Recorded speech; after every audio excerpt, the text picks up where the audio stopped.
नमस्कार, मैं Hari Kishan Meena, assistant professor physics, government girls college Kheroda. Electricity and magnetism के ई लेक्चर में आपका स्वागत है। इस लेक्चर में हम लोग पढ़ेंगे कूलॉम का नियम।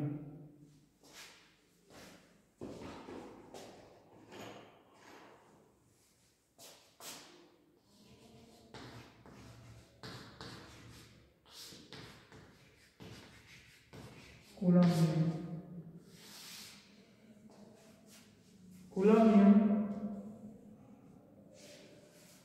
दो पॉइंट चार्जों के बीच लगने वाला विद्युत आकर्षण या प्रतिकर्षण बल है। ठीक है, जैसे हमारे पास में कोई दो चार्ज है। ठीक है, दिस चार्ज Q एंड एक अन्य चार्ज Q2 है। ठीक है, हमारे पास में कोई दो चार्ज Q1 और Q2 है और इनके बीच की दूरी, ठीक है, इनकी जो सेंटर है उससे इसके बीच की दूरी क्या है, R है। तो जो कूलॉम का नियम है वो नियम ये कहते हैं कि इन दोनों आवेशों के बीच, ठीक है, हमने ये अभी डिफाइन नहीं किया कि ये पॉजिटिव चार्ज है या दोनों नेगेटिव चार्ज है या दोनों अपोजिट चार्ज है। ठीक है, इन दोनों आवेशों के मध्य लगने वाला जो विद्युत आकर्षण बल है वो किसके बराबर होगा? माना वो बल हमारा F है। ठीक है, F है। ठीक है, ये बल किसके बराबर होगा? इन दोनों चार्जों के आवेश के गुणनफल के समानुपाती होता है। तो ये जो बल होगा हमारा, ये किसके समानुपाती होगा? इन दोनों आवेशों के गुणनफल के समानुपाती होगा। ठीक है, और दूसरा कि इन दोनों के जो बीच की दूरी है, इन दोनों के बीच की दूरी है उसके व्युत्क्रमानुपाती होता है और स्क्वायर के। ठीक है, तो हमारे जो चार्ज हैं, दोनों आवेश हैं, उनके बीच लगने वाला बल या कार्य करने वाला जो बल होता है दोनों आवेशों के गुणनफल के बराबर होता है, परिमाण के गुणनफल के बराबर, और उन दोनों आवेशों के बीच की दूरी के स्क्वायर के व्युत्क्रमानुपाती होता है। ठीक है, ये हमारी पॉइंट चार्ज है। अर्थात इस प्रकार से है कि ये कोई इनका कोई क्षेत्रफल या वॉल्यूम ये नहीं गिरते। ठीक है, मिनिमम चार्ज टाइप या हम लोग कह सकते हैं कि F is equal proportional to F proportional to Q1 Q2 R square. अतः इन तीनों में से अगर कोई भी हमारे पास में चेंज हो जाता है, Q1 का मान, Q2 का मान और R का मान, तो हमारा जो इन दोनों के बीच लगने वाला बल होगा वो उसका परिमाण बदल जाएगा। क्या हम लोग कहेंगे? F equal to Q1 Q2 upon R square. ठीक है, ये हमारा बल आ गया। ये हमारा बल का परिमाण ही दिए हमने। इसको सदिश संकेत के रूप में नहीं लिखा है। अगर हम लोग सदिश संकेत के रूप में लिखना चाहें तो हम लोग लिख सकते हैं F equal to K Q1 Q2 R square R के। ठीक है, ये इस प्रकार से है। इसमें हम लोग किसी एक आवेश को मूल बिंदु मान लेते हैं।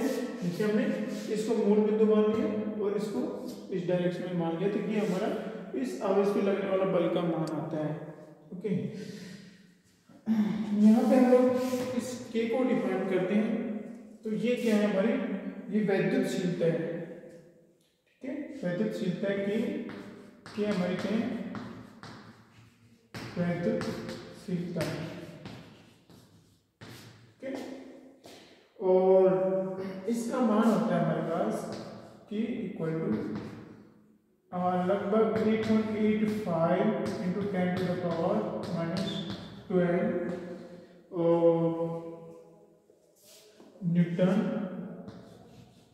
न्यूटन मीटर स्क्वायर प्रति कूलॉम स्क्वायर। ठीक है, ओके, यहाँ से इसके विमान निकाल सकते हैं लोग। चूंकि आवेश है उसको हम लोग जो इंटरनेशनल सिस्टम ऑफ यूनिट्स में उनको उसमें तो हम लोग एम्पेयर में दर्शाते हैं इसको।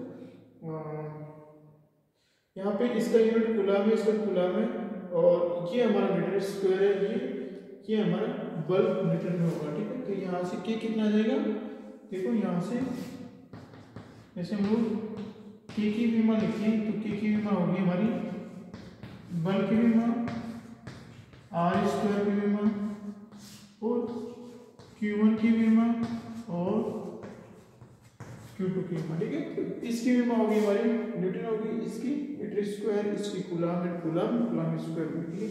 ये इसकी विमा है और ये इसका परिमाण है कि K इक्वल टू 8.85 पर न्यूटन मोमेंट। ओके, और सॉरी ये हमारे K की विमा है, ये एप्सिलॉन 0 की वैल्यू होती है। ओके, एप्सिलॉन 0 की वैल्यू होती है। ठीक है, के हमारा वैल्यू भी नहीं है, के तो कांस्टेंट है। ठीक है, के जस्ट कांस्टेंट। और हम लोग इस के को हम लोग ठीक से इस प्रकार से लिखते देखो, F equal to 1/4 pi epsilon 0 Q1 Q2 और R स्क्वायर, ये हमारी के की वैल्यू है। और जो हमारी एप्सिलॉन 0 है, जो एप्सिलॉन 0 है वो है हमारी वैल्यू डेल्टा। ठीक है, इलेक्ट्रिक परमिटिविटी है। ठीक है, और ये हमारा एप्सिलॉन 0 का मान है, और जो हमारा ये के है, इस के का मान कितना आता है, दिस के इक्वल टू 1/4 पाई एप्सिलॉन 0। ठीक है, और इसकी वैल्यू होती है हमारे पास 9 × 10 to the power I think 9 के बराबर इसका परिमाण होता है। ठीक है, 9 × 10 to the power 9 coulomb square कितनी होती है इसकी विमा, इसकी विमा जो हमारा एप्सिलॉन 0 होगा, एप्सिलॉन 0 है उसकी विमा हमारी, ठीक है, ये विमा इसकी होती है न्यूटन मीटर स्क्वायर पर कूलम स्क्वायर। ठीक है, इसकी विमा इसकी होती है। ठीक है, इसकी विमा होती है हमारी कूलम स्क्वायर पर न्यूटन मीटर स्क्वायर। यहाँ से निकाल सकते हो इजीली। ये जो के है इसकी विमा होगी हमारी न्यूटन मीटर स्क्वायर पर कूलम स्क्वायर की विमा आ गई, और जो के है हमारा वो एप्सिलॉन 0 का व्युत्क्रम है, तो ये एप्सिलॉन 0 की विमा आ जाएगी। तो ये हमारा के हो गया, ये हमारा एप्सिलॉन 0 हो गया। अब हम लोग यहाँ से क्या है, बल की भी परिभाषा देते हैं। बल की परिभाषा किस प्रकार से देते हैं, ठीक है, इससे हमारे पास में F इक्वल टू के Q1 Q2 Q1 Q2 upon R square है।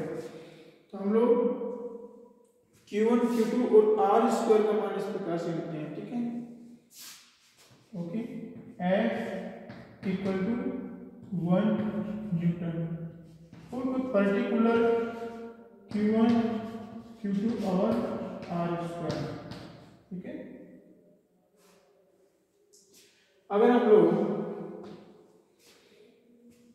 इनका परिमाण एक लेंगे, ठीक है, या फिर हम लोग कहें कि यहां से हम लोग जो कूलम है हमारा उसको डिफाइन करते हैं। ठीक है, क्या है, कूलम है उसको हम लोग डिफाइन करते हैं। ये हमारा एक न्यूटन नहीं आएगा। ठीक है, क्या नहीं आएगा, 1 मीटर नहीं आएगा। इसको हम लोग 1 कूलम लेते हैं, इसको 1 कूलम लेते हैं और इसको 1 मीटर लेते हैं। ठीक है, तो हमारा F इक्वल टू के टाइम ये हमारा 1 multiply by 1/1 square, this is के। अगर हमारा F कितना होगा, हमारा F इक्वल टू के का वो कितना 9.9, सो 9 × 10 की पावर 9 न्यूटन। अगर हमारा दो समान परिमाण के परिमाण आवेश परस्पर 1 मीटर दूरी पर स्थित हो, दो समान परिमाण के आवेश, हमने एक ही समान परिमाण लिया 1 मीटर दूरी पर स्थित हो और उनके बीच लगने वाला जो बल है इतना हो 9 × 10⁹ न्यूटन हो, तो वो जो आवेश का परिमाण होता है कितना होता है 1 कूलाम के बराबर होता है। वो आवेश का परिमाण कितना होगा, तो हमारा ये जो आवेश कितना होगा, आवेश इक्वल टू 1 कूलाम। ठीक है, 1 कूलाम आवेश क्या है, 1 कूलाम आवेश वह आवेश है अगर 1 कूलाम आवेश 1 कूलाम के 2 आवेश परस्पर 1 मीटर दूरी पर स्थित हो। ठीक है, 1 कूलाम के 2 आवेश परस्पर 1 मीटर दूरी पर स्थित हो तो उनके बीच जो लगने वाला बल होता है 9 × 10⁹ न्यूटन होता है और ये बल निर्वात में लगता है। ठीक है, ये जो हमारा कूलाम का नियम है वो निर्वात के लिए डिफाइंड था। तो ये जो बल की डेफिनेशन है हम लोग यहाँ सॉरी ये जो कूलाम की डेफिनेशन यहाँ से निकालते हैं, 1 कूलाम आवेश इसके बराबर होता है। और उसके अलावा यहाँ पे हम लोग ओके ठीक है, अब हम लोग देखते हैं कि जो कूलाम नियम था उसके लिए उसको हम लोग 1 से अधिक की तो क्या है 2.42 पिता कूलाम नियम। कूलाम नियम 2 से अधिक आवेशों के लिए भी ये लागू होता है। ठीक है, तो उसको हम लोग अभी देखते हैं 2 से अधिक आवेशों के लिए।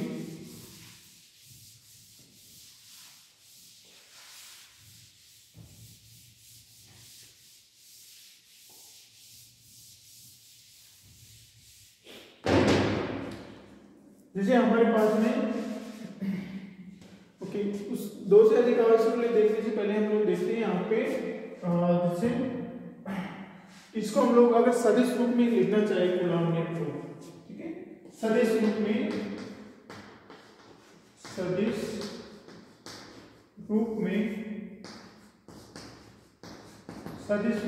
कूलाम नियम। ठीक है, हम लोग क्या करते हैं इसको सदिश रूप में लिखते हैं क्योंकि कूलाम नियम ये है कि जो दोनों के बीच में जो कार्य करने वाला बल है वो समान है। तो अगर हम लोग इसको स्थिर मान के इस पे बल की कैलकुलेशन करें तो उसका परिमाण उतना ही आता है जितना इसको स्थिर रख के इस पे लगने वाले बल को कैलकुलेट करेंगे। तो देखो हमारे पास में हम लोग पहले एक सदिश डायग्राम बना लेते हैं। ओके, ये चूंकि हमारे ऊपर डिपेंड करते हैं हम लोग किस प्रकार से इसको नोटिफाई करें। ठीक है, जैसे कि हमारा जेड एक्सिस है, ये x है, ये y है। ओके, हम लोग 2 चार्ज है हमको इस x y समतल के अंदर लेते हैं। जैसे हमारे पास में एक चार्ज है ये, ठीक है, ये चार्ज हमारा q1 चार्ज है जो हमारे जो मूल बिंदु है उससे r1 दूरी पर स्थित है। ठीक है, r1 दूरी पर स्थित है, ये हमारा सदिश संकेतन हो गया। और दूसरा हमारा एक पॉइंट चार्ज है जो यहाँ पे स्थित है, q2 है, ये इससे r2 दूरी पर स्थित है। ठीक है, अब हम लोग दोनों आवेशों के बीच लगने वाले बल का कैलकुलेट करेंगे कितना बल आएगा और उसकी डायरेक्शन क्या होगी। ठीक, बहुत सिंपल है। अब लोग क्या करते हैं इन दोनों को मिला देते हैं। ओके, इन दोनों को मिला देते हैं। अब हम लोग इन दोनों आवेशों की हमको प्रकृति पता नहीं है कि ये पॉजिटिव है या ये है। ठीक है, या नेगेटिव है दोनों या फिर दोनों अपोजिट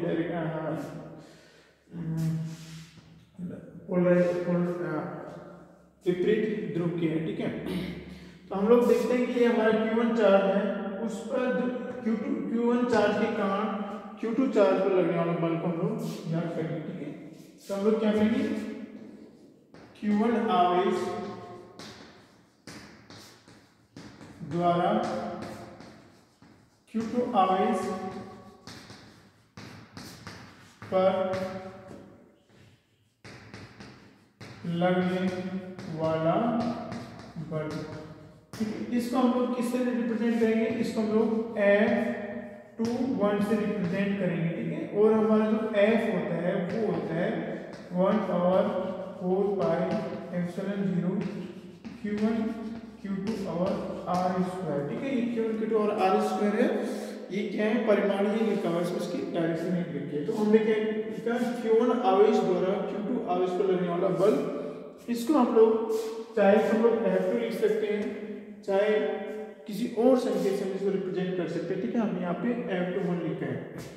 अब देखो इसको हमने इस तरह मान लिया। अब हम लोग क्या करते हैं, इस आवेश से इस आवेश की दूरी ज्ञात करते हैं। तो चूंकि ये Q1 है तो हम लोग इसको क्या मान लेंगे, इस डायरेक्शन में R12 ऐसे डायरेक्शन मान लेते हैं। ठीक है, क्या मानेंगे R12। तो हम लोग लिखेंगे सदिश संकेत में F vector 21 equal to 1/4 pi epsilon 0 Q1 Q2 our R12 square R12 cap आएगा। ठीक है, ये हमने यहाँ पे डायरेक्शन नहीं लिखी, अभी देखते हैं कि कौन सी डायरेक्शन आती है। ठीक है, क्योंकि ये R12 हमने इसको माना है और R12 स्क्वायर क्या है, R12 स्क्वायर में R12 इसका स्क्वायर से इसका मैग्नीट्यूड के स्क्वायर है, इसका मैग्नीट्यूड है। अभी डायरेक्शन क्या आएगी, देखो R12 क्या है, ये R12 है हमारा R1, यहां से निकालते हैं लोग इस त्रिभुज के नियम से, R1 plus R12 this is equal to R2। ठीक है, तो this and this equal to this होना चाहिए त्रिभुज के नियम से।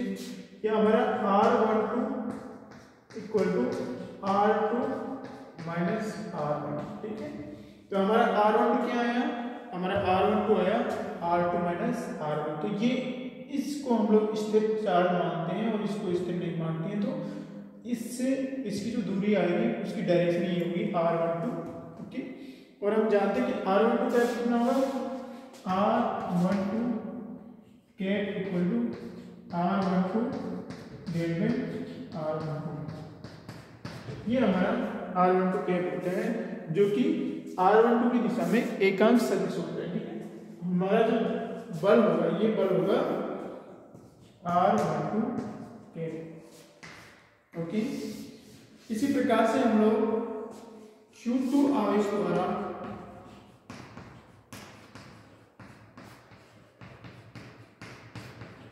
Q1 आवेश पर लगने वाला बल is equal to F12 F force on charge 1 due to charge 2। ठीक है, तो ये हमारा F12 है, तो हम लोग F12 this is equal to 1/4 pi epsilon 0 Q1 Q2 upon, देखो अगर हम लोग कैलकुलेट करेंगे इस चार्ज द्वारा इस चार्ज को लगने वाले बल को हम लोग कैलकुलेट करेंगे, तो हम लोग इस डायरेक्शन को इधर से इधर ले लेंगे। ठीक है,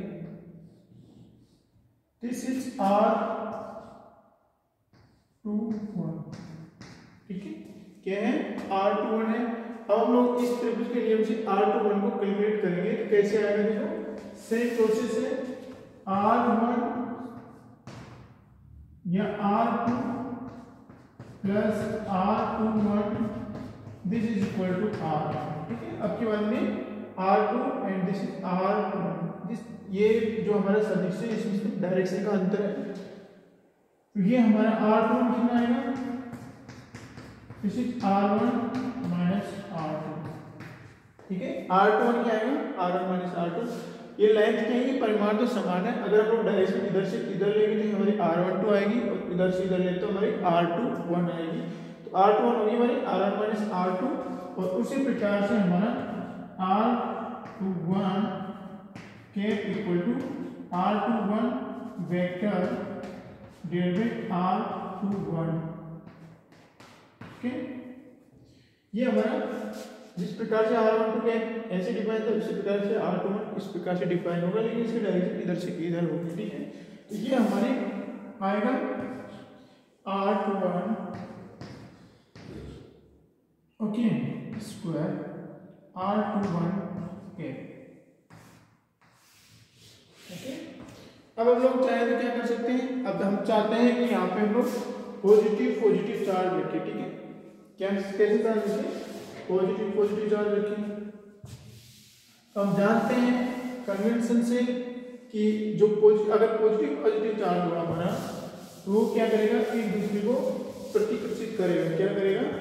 प्रतिकर्षित करेगा। ठीक है, जैसे हम लोग यहाँ पे दो चार्ज रखें, एक चार्ज पॉजिटिव और दूसरा चार्ज हमारा पॉजिटिव होगा, तो ये चार्ज इस चार्ज को इधर प्रतिकर्षित करेगा और ये चार्ज इसको इधर प्रतिकर्षित करेगा। ठीक है, अब देखो इस चार्ज के कारण ये इस चार्ज को लगने वाला बल था, जैसे ये हमारा Q1 है, ये Q2 है, वो था हमारा Q2 आवेश में बल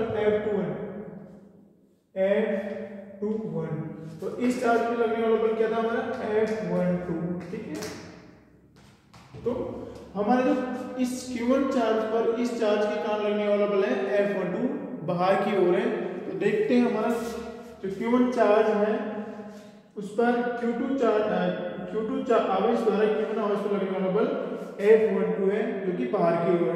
अतः जो हमारे जो ये सदिश है उसकी डायरेक्शन इधर आनी चाहिए, हमारे Q1 R21 है, ये R21 वेक्टर क्या है, इस साइड में। ठीक है, तो हमारे जो ये R21 वेक्टर इस साइड में, तो फोर्स लगेगा बाहर की ओर। उसी प्रकार से हमारा R12 इनवर्ड है, तो Q1 आवेश द्वारा Q2 आवेश पर लगने वाला बल F21 क्या होगा, अब बाहर की ओर होता है। तो देखो हमारे यहाँ पे इसमें देखो R12 यहाँ से इधर की ओर होगा। ठीक है, तो इस प्रकार से ये हमारा प्रयोगों से है कि जो पॉजिटिव चार्ज है या समान चार्ज होते हैं, जैसे ये हमारा नेगेटिव चार्ज हुआ तो भी ये एक दूसरे को रिपेल करेगा, प्रतिकर्षित करेगा, और अगर ये पॉजिटिव और ये नेगेटिव चार्ज हुआ तो ये एक दूसरे को क्या करेंगे, आकर्षण करेंगे। ठीक है, तो अगर हम यहाँ पे पॉजिटिव रख देते हैं तो हमारा ये फॉर्मूला एकदम फिट आएगा। फिर अगर हम लोग यहाँ पे नेगेटिव लिखते हैं तब भी यहाँ पे क्योंकि दोनों का मल्टीप्लाई है तो उसके बाद भी ये हमारा फॉर्मूला एकदम सही आएगा। ओके, अगर हमारे जैसे यहाँ पे पॉजिटिव नेगेटिव चार्ज है तो क्या होगा, एक दूसरे को आकर्षित करेंगे। तो देखो यहाँ पे एक की जगह पॉजिटिव दूसरी की जगह नेगेटिव वैल्यू रखेंगे हम लोग, तो ये R12 की डायरेक्शन है ये विपरीत हो जाएगी, अर्थात Q1 के द्वारा Q2 पर लगने वाला बल इस R12 की जगह नेगेटिव ऑफ R12 हो जाएगा, अर्थात अंदर की ओर हो जाएगा, तो इसके द्वारा इस पे लगने वाला बल इन्वर्ट हो जाएगा। उसी प्रकार से यहाँ पे हम लोग अगर नेगेटिव पॉजिटिव की वैल्यू रखते हैं तो जो हमारा R21 है उसकी डायरेक्शन किधर हो जाएगी, R21 की डायरेक्शन इसकी साइड में हो जाएगी, नेगेटिव ऑफ R21 हो जाएगी। ओके, इस F12 की डायरेक्शन नेगेटिव ऑफ R21 हो जाएगी, क्योंकि यहाँ पे R21 शोर है और यहाँ पे अगर हम लोग एक का मान पॉजिटिव और दूसरे का वैल्यू नेगेटिव में रखते हैं तो ये हमारा F12 negative direction of R21 आ जाएगा। ठीक है, तो इसकी नेगेटिव डायरेक्शन हो जाएगी, अर्थात इसके द्वारा इसमें लगने वाला बल की दिशा ये नहीं होगी, ये हो जाएगी। ठीक है, तो ये हमारा सदिश वो हो गया। ठीक है, अब हम लोग याद करते हैं कि जो कूलॉम का नियम है वो एक से ज्यादा आवेश होने पर भी समान रूप से लागू होता है। ठीक है, ये निर्वात की या कोई भी माध्यम है उसकी विद्युतशीलता होती है, और वो जो हम लोग अभी बात कर रहे हैं वो उसको कहते हैं हम लोग अध्यारोपण का। उसके जरिए हमारे जो सिद्धांत निकल के आता है उसको हम लोग कहते हैं अध्यारोपण का सिद्धांत। ओके, क्या कहेंगे, अध्यारोपण का सिद्धांत, अध्यारोपण का सिद्धांत।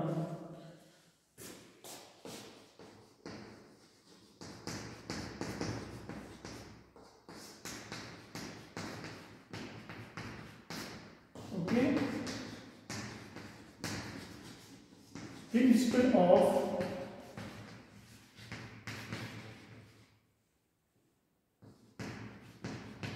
सुपरपोजिशन। ओके, इसमें क्या होता है कि जैसे हमारे पास में बहुत सारे पॉइंट चार्जेस है, जैसे कि Q1 है, ये Q2 है, ओके, ये Q3 है, ये हमारा Q4 है, ओके, ये हमारा Qn है।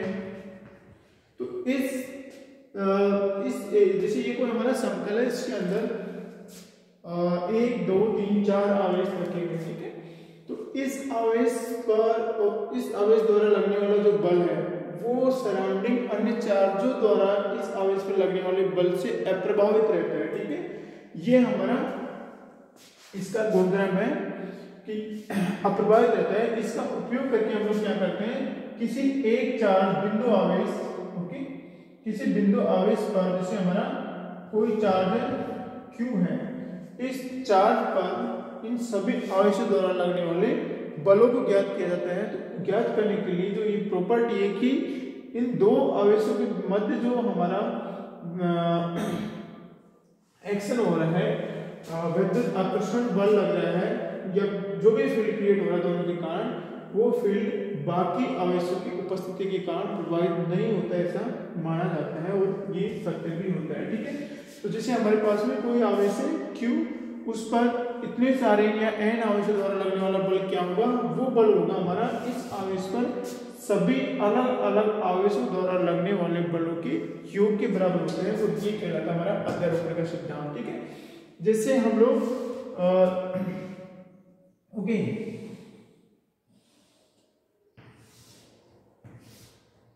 ऐसे हम लोग कंसिडर कर सकते हैं। तो जैसे ये हमारी R1 है, ये R2 है, ये R3, R4, ये Rn है।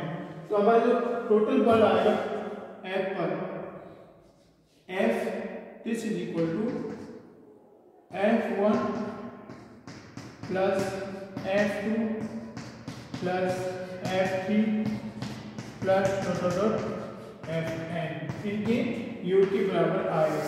और हमारा जो F1 क्या है, हमारा F1 होगा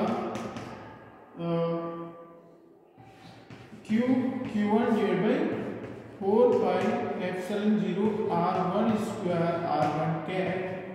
okay, F2 equal to Q2 और 4 pi epsilon 0 R2 square R2 cap.